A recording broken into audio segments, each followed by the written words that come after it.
Welcome to the Learning Pines YouTube. We hope this video helps. You start by preparing the exact connection details so you avoid trial and error. Enter the server name and pick the authentication type. You will see why credentials matter in a moment. Once connected, make sure to select Database Engine and set connection options like timeout and encryption. This prevents silent failures later. If you work across subnets, choose TCP/IP explicitly. After you click Connect, watch the Object Explorer populate so you know the session is live and ready. Now create and manage the database itself. You can use the GUI or TSQL depending on speed needs. Right-click Databases and choose New Database for a quick setup, but learn Create Database commands to automate later.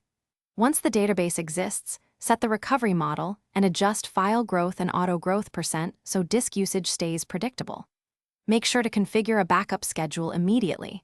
Without backups, changes are risky. If you automate with scripts, validate them on a test instance first.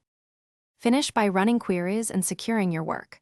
Open new query, set the database context, and use schema-qualified names to avoid ambiguity. This prevents accidental updates. Schedule full and differential backups and run dbcc checkdb regularly to detect corruption early. Make sure restore tests succeed on a separate instance. If you hit problems, check the SQL Server error log, validate user permissions, and confirm network connectivity. Often the issue is a firewall or wrong port. Keep a recovery plan and document changes. Thanks for watching. Consider subscribing if we helped you.